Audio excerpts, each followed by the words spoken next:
Hello guys, welcome back again to our channel spontaneous reaction. दोस्तों, क्या हाल है आप सभी का? उम्मीद करता हूँ बेहतरीन होंगे, खुशबाश होंगे। तो दोस्तों, आज की वीडियो का टाइटल नमाद ये है कि Bill Gates sports India most people died in rich countries than in India. तो my name is Hasan Asif and Mohammad Latif. तो आज की वीडियो में बिल गेट्स ने भी मान लिया है यार, इंडिया जो है वो मतलब यूरोपियन कंट्रीज आई थिंक वो कंसीडर कर रहे हैं, या गल्फ कंट्रीज है ना, कि क्योंकि अरेबिक कंट्रीज में बहुत ज़्यादा पैसा होता है या यूरोपियन कंट्रीज के पास बहुत ज़्यादा पैसा रिच होता है। कंट्रीज में सर सारी आ जाएंगी, फिर तो यूएसए भी आ जाएगा। वही ना, यूरोपियन कंट्रीज के सारी आ जाएंगी। हाँ, सारी आ जाते हैं। तो अब देखते हैं कि इंडिया को क्यों माना गया है। और बिल गेट्स आपको पता है काफी अर्से तक रिचेस्ट पर्सन रहे हैं। हुई क्यों है बात, ये क्या सीन चला है, मैं कहता हूं विदाउट एनी डिले वीडियो को शुरू करते हैं। इसके बाद मजे की डिस्कशन जरूर करेंगे। 3, 2, 1 स्टार्ट। नमस्कार and I welcome you all to world affairs. मैं हूं Prashant Dhawan. Now recently Bill Gates ने भारत के बारे में एक बहुत ही इंपॉर्टेंट स्टेटमेंट दी है। इन्होंने यहाँ पर यह कहा है कि इनके हिसाब से भारत में अमीर देशों से ज्यादा लोग नहीं मरे। यहाँ पर आप देख पाओगे India's Covid death numbers quite a bit lower than rich countries, ये कहा है बिल गेट्स ने। और इनकी जो ये स्टेटमेंट है मैटर इसलिए करती है क्योंकि रिसेंटली WHO ने भारत सरकार के डेटा को चुनौती दी है और ये कहा है कि इनके हिसाब से इंडिया में सबसे ज़्यादा लोग मरे हैं दुनिया में बिकॉज ऑफ कोविड-19। US और इवन यूरोपियन यूनियन सबको इंडिया ने कम्प्लीटली बीट कर दिया है in terms of total death numbers. तो बिल गेट्स ने पहली बात तो यहाँ पर यह करी है कि इनके हिसाब से इंडिया में रिच कंट्रीज से कम लोग मरे हैं। फिर आगे उन्होंने ये भी ऐड किया कि इंडिया में जो टोटल वैक्सीन कवरेज है ये यूनाइटेड स्टेट्स से भी बेहतर है। नाउ ये जो स्टेटमेंट्स है बिल गेट्स की काफ़ी इंपॉर्टेंट है। जो इंडियन गवर्नमेंट का नैरेटिव है अभी के लिए कि भारत में 47.4 लाख डेथ्स नहीं हुई, WHO के हिसाब से जो नंबर है इतनी डेथ्स इंडिया में नहीं हुई, उसको ये कुछ हद तक सपोर्ट भी करता है। नाउ डिस्कस करेंगे इस वीडियो में कि WHO के हिसाब से इंडिया में कितनी डेथ्स हुई हैं और WHO इस नंबर पर पहुँचा भी कैसे। काफ़ी कुछ यहाँ पे आपको जानने को मिलेगा। मगर आगे बढ़ने से पहले आपसे एक क्वेश्चन पूछूंगा। क्वेश्चन यहाँ पर यह है कि WHO की स्थापना किस साल में हुई थी। ये है यहाँ पे आपकी ऑप्शन 1945, 1967, 1948 या फिर 1928। कमेंट सेक्शन में करिए उत्तर, सही आंसर आपको मिलेगा वीडियो के एंड में।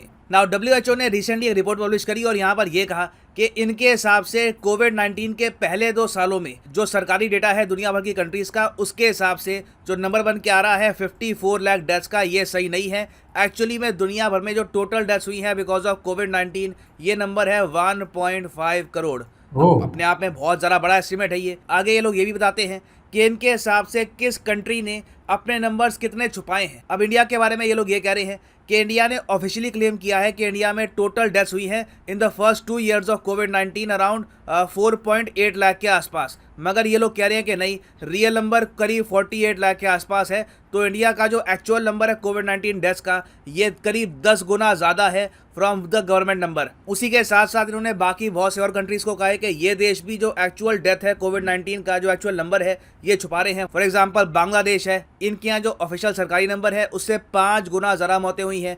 पाकिस्तान में करीब 7 गुना ज़्यादा मौतें हुई हैं। रशिया में करीब 3.5 गुना ज़्यादा डेथ्स हुई हैं। और इजिप्ट में तो सबसे ज़्यादा नंबर छुपाए गए हैं WHO के हिसाब से। अकॉर्डिंग टू देम इजिप्ट में 11.6 टाइम ज़्यादा डेथ्स हुई हैं compare to the official government number. अब ऑब्वियस सी बात है, जब WHO ये कहेगा कि दुनिया भर की सरकारें झूठ बोल रही हैं तो कहीं ना कहीं सरकारें खुद की डिफेंस में भी आएंगी। तो गवर्नमेंट्स बिल्कुल आज के समय कह रही है, चाहे इंडिया की गवर्नमेंट हो, पाकिस्तान की गवर्नमेंट हो, कि देखिए ये जो नंबर WHO का है इट इज़ प्रेपोस्ट्रस, इतनी डेथ्स इंडिया में नहीं हुई है। यहाँ पर आप देख पाओगे कोविड पैनल चीफ कह रहे हैं कि WHO के जो एस्टिमेट्स हैं ये सही नहीं है। मगर इस इशू को लेकर ऑलरेडी पॉलिटिक्स स्टार्ट हो चुकी है। इंडिया और पाकिस्तान में दोनों जगह हम देख रहे हैं कि जो अपोजिशन पार्टीज़ हैं वो टारगेट कर रही है गवर्नमेंट को कि देखिए आप प्रॉपर तरीके से कोविड-19 हैंडल नहीं कर पाए। यहाँ पर आप देख पाओगे राहुल गांधी ने भी कहा है कि प्राइम मिनिस्टर झूठ बोल रहे हैं, साइंस डज नॉट लाई। मगर यहाँ पर आपको 2 बातें देखनी होगी। पहली बात तो ये कि WHO इस नंबर पे पहुंचा कैसे, और इसको लेकर WHO ने खुद एक स्टेटमेंट दी है। WHO ने यहाँ पर यह कहा है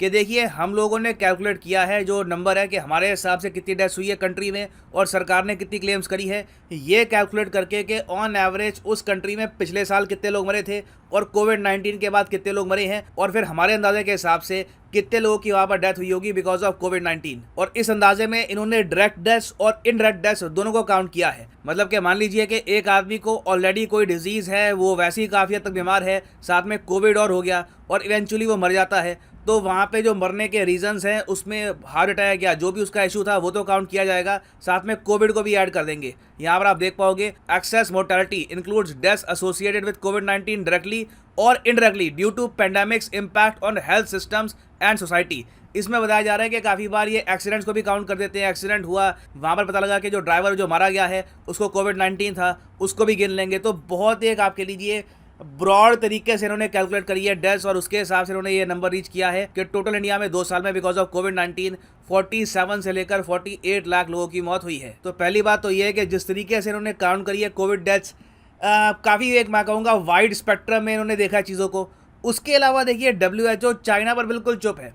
इन्होंने ये तो कह दिया कि इंडिया ने इतनी डेथ छुपाई है, पाकिस्तान ने इतनी डेथ छुपाई है, चाइना को लेकर दे आर कम्प्लीटली साइलेंट। जबकि एक्चुअली में लोग कहते हैं कि चाइना में रियल जो नंबर ऑफ डेथ्स है इसके बारे में किसी को पता नहीं है। बीच बीच में हमको अब ये दिख रहा है कि चाइना में जिस तरीके का लॉकडाउन लग रहा है, लोगों को सड़कों पे पीटा जाता है ऑल टुगेदर, लोगों के जो फ्लैट्स हैं उनकी वेल्डिंग करा देते हैं ताकि दरवाजा ना खुल पाए। तो क्लियरली एक ऐसा देश जो इतना अग्रेसिव क्रैकडाउन कर रहा है अपने लोगों पर, नंबर्स भी ऑब्वियसली छुपाएगा अपनी इमेज के लिए। मगर WHO ने अभी तक 2 इश्यूज़ पर बात नहीं करी है कि चाइना में एक्चुअल डेथ्स कितनी हुई थी और कोविड-19 का ओरिजिन क्या है, कहाँ से आया था ये वायरस। खैर ऐसे टाइम में बिल गेट्स ने ये कहा है कि मेरे हिसाब से जो इंडिया के डेथ नंबर्स हैं ये रिच कंट्री से काफ़ी कम है। ऑफ कोर्स इंडिया में इसको लेकर डिबेट हो रहा है, हम हमेशा डिबेट करना चाहते हैं, वो अच्छी बात है। मगर ओवरऑल मैं मानता हूँ कि इंडिया ने कोविड-19 पैंडेमिक को काफ़ी अच्छे से हैंडल किया है, और आगे ये काफ़ी बार कह चुके हैं वेरियस फॉरम्स में कि इंडिया की जो वैक्सीन कवरेज है ये यूनाइटेड स्टेट्स ऑफ अमेरिका से भी बेहतर है। मगर बिल गेट्स यहीं पर नहीं रुके।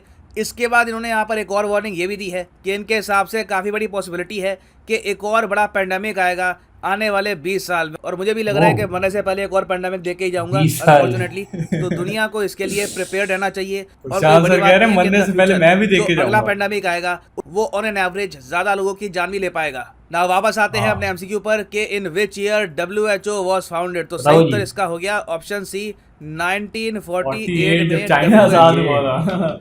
सो गाइस यहाँ पर वीडियो एंड होती है। तो बेसिकली हमारा बिल गेट्स ने ये कहा कि भाई इंडिया में भी अमवात हुई हैं, दुनिया भर में अमवात हुई हैं, बट ये कहना दुरुस्त नहीं है कि इंडिया जो है वो नंबर 1 है। नंबर 1 पे सबसे ज्यादा इंडिया में अमवात हुई है। तो नहीं, इजिप्ट वाला मसला ये था कि इजिप्ट वालों ने छुपाया है, उस रैंकिंग में वो पहले नंबर पे है। मौत वाले हिसाब से पहले नंबर पे नहीं है इजिप्ट वाले, समझो कि नहीं। मिस्र वालों ने छुपाने वालों में नंबर 1 पे, फिर इंडिया, फिर पाकिस्तान, फिर ये रैंकिंग बांग्लादेश 5वें पे था आई थिंक।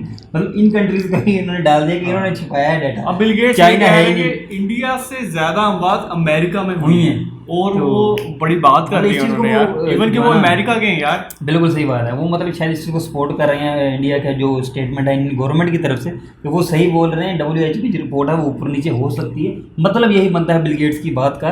तो लेकिन अच्छी बात है ये, मतलब बिल गेट्स को आप देखें ना, बिल गेट्स डजंट, मतलब उससे कोई फर्क ही नहीं पड़ता। अगर मतलब वो अपनी कंट्री को कह रहे हैं कि हमारे कंट्री, ये चीज़ है, ये जो दूसरा कंट्री अपोनेंट कंट्री है, मतलब इंडिया की बात कर रहा हूँ, हमारा दोस्त कंट्री, वो उससे ज्यादा हमारी बात हुई है कंट्री में। ये चीज़ यार मैंने वैसे भी देखी है कि जो इस कंट्रीज के हैं ना, खासतौर पर यूनाइटेड स्टेट्स के, यूके के, गोरे जितने भी हैं यार, ये जो है ना फर्क नहीं करता। ये कहते हैं कि जो चीज़ है सच है वो सच है। बंदों में डिपेंड करता है, कुछ बंदे हैं हरामी भी, 2 नंबर भी बहुत हैं, लेकिन जो न्यूट्रल और इस तरह के अच्छे मतलब बंदे जो ओपन माइंडेड है वो जो बातें करते हैं। लेकिन आप एक एग्जांपल ले लें हसन, ऐसी कोई बात पाकिस्तान में या इंडिया में भी कर सकता है? नहीं, वो पूरा कंट्री बॉयकॉट करता है। इसने बात कैसे की है? उनके प्रोडक्ट्स को बॉयकॉट कर देगा। ये रियलिटी, हम किसी कंट्री की बात नहीं कर रहे। बांग्लादेश, इंडिया, पाकिस्तान, नेपाल का मुझे कोई आइडिया नहीं वहाँ के मतलब क्या सीन है। यहाँ मुझे पता है, लोगों ने कहा तू मुल्क के खिलाफ क्यों बोल रहा है, तू यूएसए की तारीफ कर रहा है। नहीं, हर कंट्री, बट गोरे जो होते हैं ना वो न्यूट्रल रहकर बात कर। उसने पहले था ब्रिटिश के जमाने में था, वो न्यूट्रल नहीं थे, बट वो थोड़े से ना वो न्यूट्रल हो गए। स्पेशली मैं अमेरिकन की बात करूँगा, बिकॉज उनको नहीं फर्क पड़ता पैसा आ रहा है जा रहा है। बट ये है कि जब से एलन मस्क आया उससे काफी लोग इंस्पायर हैं। ट्विटर पे भी उसने टेक ओवर कर लिया, मतलब वो बड़े बड़े प्लेटफॉर्म्स, अब गूगल का नाम ना सामने आ जाए टेक ओवर करने लगा। बहुत पैसे है, सारा कुछ टेक ओवर करके ना बैठ जाए, फेसबुक, इंस्टा, सारा कुछ। और ये यूट्यूब अगर टेक ओवर कर दी ना, हम बाइकआउट कर रहे हैं। अपना रखिएगा बहुत सारे ख्याल, टेक केयर, खुदा हाफिज।